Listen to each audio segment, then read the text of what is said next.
Bonjour à tous, tout plaisir est pour moi de vous retrouver dans ce nouveau numéro de Son de cloche de l'extérieur. Alors, Son de cloche de l'extérieur, cette émission qui décrypte et traite de l'actualité du Congo, Brazzaville, vue de l'extérieur.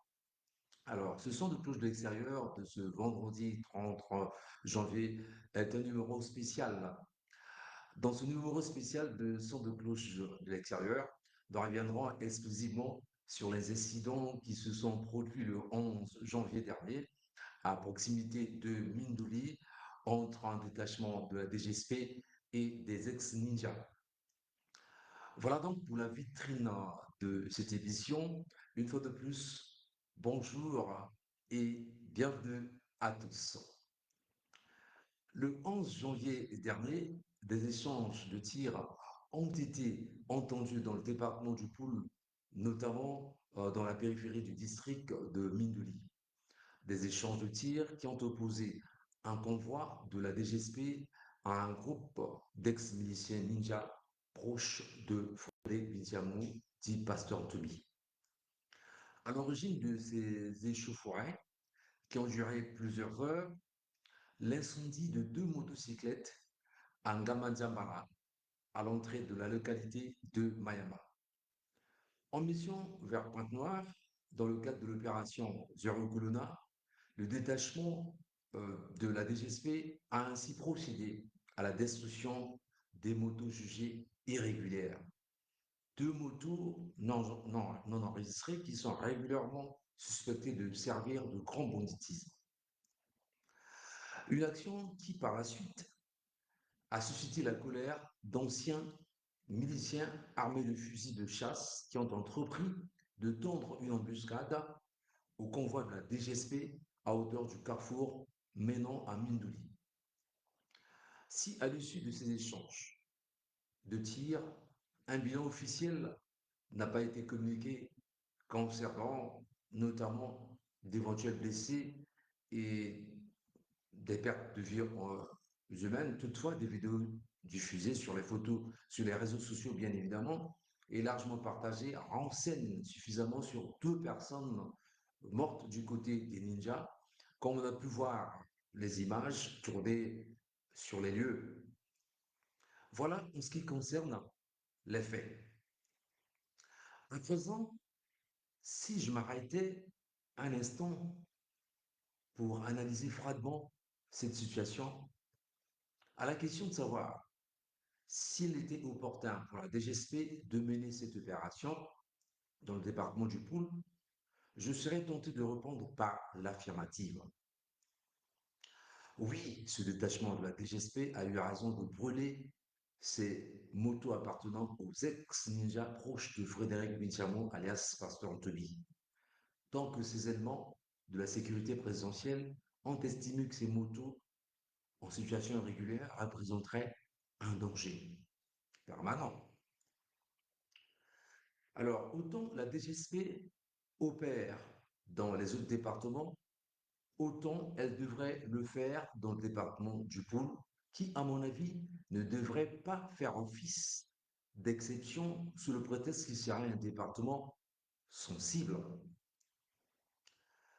Sous le prétexte qu'il serait un département sensible, parce qu'il serait le département qui aura le plus souffert des affres de la série des guerres civiles à répétition que le Congo a connues. Plutôt que de raisonner en termes de départements sensibles comme certains pourraient le croire, je pense que le Poul est un département qui entretient un certain paradoxe. Ce paradoxe réside dans le fait que, en dehors des agents de la force publique régulière qui sont affectés légalement pour sécuriser les personnes et les biens, il y a parallèlement des gens civils de leur État qui sont pourvus, pour certains, de fusils de chasse et pour d'autres, d'armes de poing, de mitrailleuses et de kalachnikov qui font du Poul leur territoire conquis, mieux leur chasse gardée, au point d'agir à leur guise et d'y imposer leurs lois sans aucune crainte au nez et à la barbe des autorités locales du dit département. Je veux parler singulièrement de ces ex-ninjas qui font partie de la garde rapprochée de Pasteur Ntoumi. Si le pôle souffre, j'ai l'intime conviction que la racine du mal, c'est en grande partie Ntumi et ses ex-ninjas. Vous conviendrez avec moi que si Ntumi et compagnie n'avaient pas pris les armes pour pénétrer dans Brazzaville Sud et se rébeller contre les institutions de la République, les populations du pôle dormiraient tranquilles. Pourtant, si on regarde dans le rétroviseur, il se trouve que pour des besoins d'apaisement et de conciliation, l'on se rappelle qu'à une certaine époque, l'État s'était vu obligé de s'ouvrir à Ntumi, allant jusqu'à le nommer au commissaire en charge des réparations des séquelles de guerre et de réinsertion des ex-combattants, avec bien évidemment rang de ministre. Malgré tous ces avantages, l'homme s'était replié dans la forêt, comme pour renouer avec la rébellion.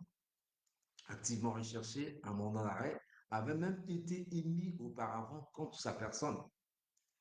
Dans l'entretemps, toujours pour des besoins de paix et de quiétude, un certain nombre d'accords de paix et de cessation des hostilités avaient été signés entre le gouvernement et Toumi.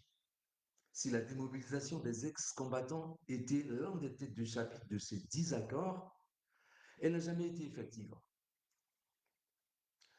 Par ailleurs, si dans un premier temps, je peux déplorer le non-respect de ces accords par Toumi et ses ex-ninjas, dans un second temps, je pointerai du doigt la responsabilité du gouvernement quant au laxisme et à l'absence de réactivité sous le poids duquel il s'est écroulé durant toutes ces années, donnant l'impression de faire, de laisser faire, pourvu que la paix soit préservée dans le point.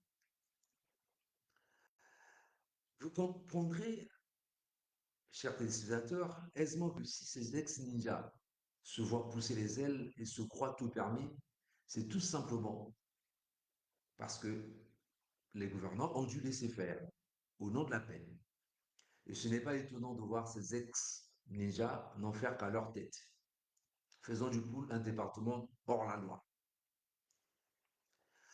Fort heureusement, les notabilités, les cadres et les ressortissants du Poul et de Dieu le Fili sont montés au créneau au cours d'une réunion de concertation convoquée à la suite des événements regrettables survenus à Minduli, histoire de répondre à l'appel de l'urgence. Pour Isidore Mvouba, l'émotion ne doit pas prendre le pas sur la sagesse nationale. Cette rencontre, les ressortissants du pool l'ont voulu un cadre de dialogue constructif. Cette concertation n'est ni un procès, ni une tribune de surenchère, elle est un espace républicain qui privilégie la voie de la concertation comme fondement de la gouvernance démocratique. Elle vise notamment à comprendre, à apaiser et à condamner les violences qui peuvent affecter les populations et surtout concevoir des solutions durables dans le strict respect des lois de la République, des valeurs qui nous unissent, a indiqué en substance le président de l'Assemblée nationale et cadre du pôle, j'ai cité Isidore Mvouba. Dans la même veine, une déclaration commune a été rendue publique par les cadres et ressortissants du pôle, lu par Elon Elo Machon Mapuya, une déclaration commune qui traduit une volonté ferme de ne plus laisser le désordre s'installer et réaffirmer l'autorité de l'État, tout en réaffirmant leur loyauté aux institutions de la République. Ces ressortissants du pôle ont condamné fermement et sans équivoque tous les actes de violence et d'incivisme commis par les éléments de Frédéric Bintiamou, alias Pasteur Tomé, contre les populations innocentes du pôle, du Dieu de Filet en général et de Mindeli en particulier. Par ailleurs, ces ressortissants soutiennent sans ambiguïté les forces de sécurité et les encourage à poursuivre leur mission de sécurisation des populations et de restauration de l'autorité de l'État sur toute l'étendue du territoire national. En outre, les ressortissants du pôle mettent en garde contre les influences extérieures en fustigeant notamment une certaine diaspora qui désinforme et fragilise les initiatives de paix. Alors, la liberté d'expression ne saurait justifier la promotion de la violence, de la division et de la mise en danger des populations civiles et des acteurs engagés pour le vivre ensemble, a affirmé Elon Machon Mampuya. Chers téléspectateurs, que dit alors Tony face à cette situation?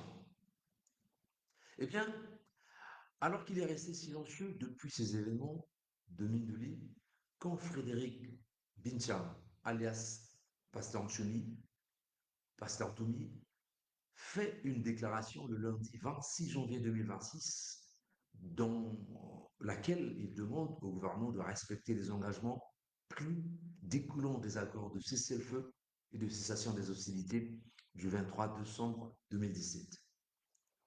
Après les événements tragiques survenus le 11 janvier dernier à Mindoli, dans le département du Poul, ayant enregistré des pertes en vies humaines, en dépit des appels de la commission ad hoc mixte paritaire lancée à l'endroit des personnes déplacées afin de regagner leurs habitations respectives, Ntoumi constate avec amertume que le 16 janvier 2026, tous les sites appartenant au Conseil national des républicains se trouvant sur la route nationale numéro 1 ont été détruits par la DGSP. Par ailleurs, Ntoumi révèle que le 25 janvier 2026, à 9 heures, 4 hélicoptères de combat ont bombardé le village Niété et sa résidence dans le district de Vinza, au moment où ses fidèles étaient en plein culte dominical. Par conséquent, Ntoumi condamne toutes ces agressions qui, selon lui, restent de compromettre dangereusement les acquis de la paix et de l'unité nationale à l'orée de l'élection présidentielle. En outre, tout en accusant le gouvernement d'être le seul responsable de ces actes répréhensibles qui nuisent à la paix, à l'unité nationale et à la démocratie, Ntoumi prend à témoin l'opinion publique nationale et internationale. Toutefois, tout en se disant soucieux de préserver les acquis de la paix, Ntoumi pense que la guerre fait désormais partie du passé. Alors, chers téléspectateurs, voilà donc la déclaration rendue publique par Ntoumi. Alors, au lendemain de cette déclaration rendue publique par Ntoumi, le conseiller spécial du président de la République, directeur général de la sécurité présidentielle, le général de brigade, Serge Aubois, signe le 27 janvier 2026 une note de service levant la consigne au quartier des troupes de la DGSP décrétée le 12 janvier dernier en vue de mener efficacement les opérations militaires dans le Poul et ses environs contre les rebelles, ninjas et le grand banditisme. Justement, à propos de la levée de cette consigne, quelles en sont les motivations profondes? Vous vous poserez certainement la question, chers téléspectateurs. Loin s'en faut, la levée ou l'annulation de cette consigne de la DGSP ne sort nullement du néant. À y voir de près, a priori, elle pourrait émaner du président de la République, Denis Sassou Nguesso, qui en sa qualité, bien évidemment, de chef suprême des armées, a dû donner des instructions fermes au général Serge Aubois. Au général Serge Aubois. Alors, au général Serge Aubois, bien évidemment, en vue de la cessation de ces opérations militaires menées dans le Poul. Donc, ça ne sort pas du néant. Si euh, le général Serge Roy a pris cette note, annulant cette consigne. Certainement, ça doit certainement venir du président de la République puisqu'il est le chef suprême des armées. En père de la nation, Denis Sassou Nguesso s'est donc mis au-dessus de la mêlée pour jouer la carte de l'apaisement. C'est d'ailleurs de bonne guerre que le président de la République ait pris cette décision, l'enjeu majeur étant l'élection présidentielle qui pointe à l'horizon.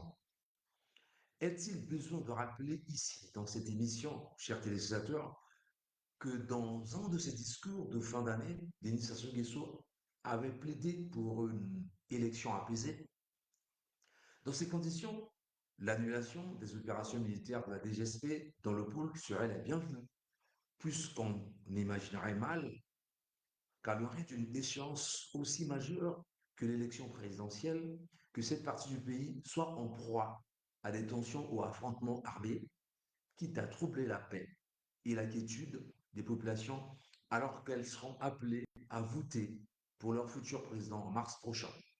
Vous comprendrez aisément, chers téléspectateurs, qu'une telle escalade de violence, si elle venait à se produire, non seulement elle ébousserait les ardeurs de l'électorat, mais aussi et surtout elle constituerait une ombre au processus démocratique en cours. Que la DGSP ait reculé, que la DGSP ait fait ce rétropédalage, c'est une excellente nouvelle. Que Ntumi ne veuille plus de la guerre, c'est apaisant comme discours. Mais par-delà tout, c'est le peuple qui en sort tout heureux. Donc la tranquillité des esprits est garantie. Salut à tous. Merci d'avoir suivi cette émission. On se retrouve au prochain numéro.